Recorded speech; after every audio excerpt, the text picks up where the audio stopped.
How you doing? Mr. DJ's back tonight. It is Tuesday morning here in Tuscaloosa, March 29th, 2017, back on the 60s YouTube channel. Going to try to cut a couple of videos tonight, outsourcing Billboard's Hot 100 of April 3rd, 1965. Indeed, we're in the teeth of the British invasion. Let me give you a couple of the let me give you top 5 hits from that week. Let me go to it right now. Top 5 hits from that week. The Birds and the Bees by Jewel Akins at number 5. Shotgun by Junior Walker and the All-Stars at number 4. And I'm Telling You Now by Freddie and the Dreamers, jumping from number 20 to number 3. The British Invasion still maintaining that magic in the spring of 65. Big time. Can't You Hear My Heartbeat by Herman's Hermits at number 2. One of my favorite Herman's Hermits songs when I was a kid. And Stop in the Name of Love by the Supremes at number 1. But the song I want to talk to you about is at number 20. So lost 45. Up from 22, Bobby Vinton, Long Lonely Nights. Another heartthrob classic by an artist who's really good at delivering them. Bobby Vinton, one of his biggest hits, Blue Velvet, originally done by Tony Bennett back in 1951. Bobby Vinton took his version to number 1 in 1963. Bobby Vinton started out as a band leader.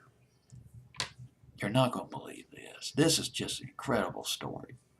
Bobby Vinton was in the Army for a couple of years. He was a chaplain's assistant.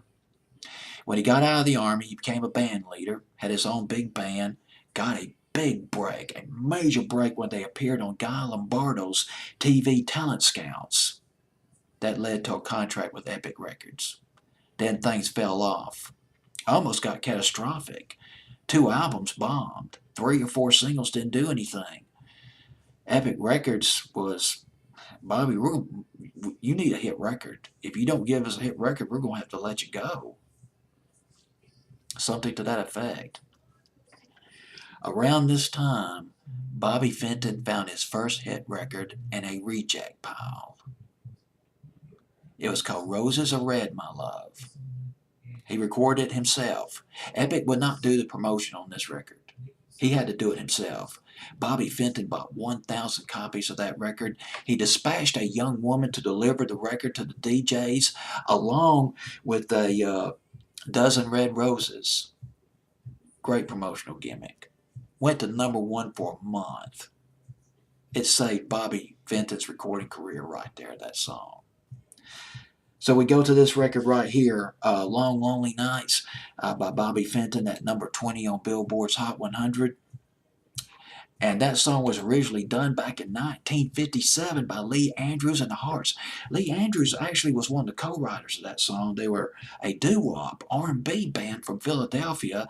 Their version went to number 45. That was on Billboard's, what was then Billboard's Top 100 size, which was a forerunner of Billboard's Hot 100.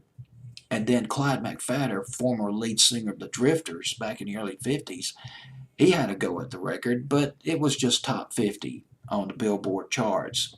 4 Seasons covered it in 1964, but it was just a B-side.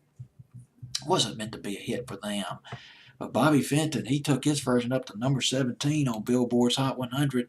It was on Billboard's Hot 100 for 7 weeks. 1965. You got to take what you can get. I mean, because number 17 is not really high, not for Bobby Vinton, not for a guy who's more or less used to top 10 number ones. But 1965, spring of 65, we are in the teeth of the British invasion. He was lucky to get that high, as a lot of the American artists who were popular in the early 60s were getting shunned aside, like Roy Orbison and Gene Pitney. But Bobby Vinton, he hung in there. Long Lonely Nights at number 20 on Billboard's Hot 100 of April 3rd, 1965.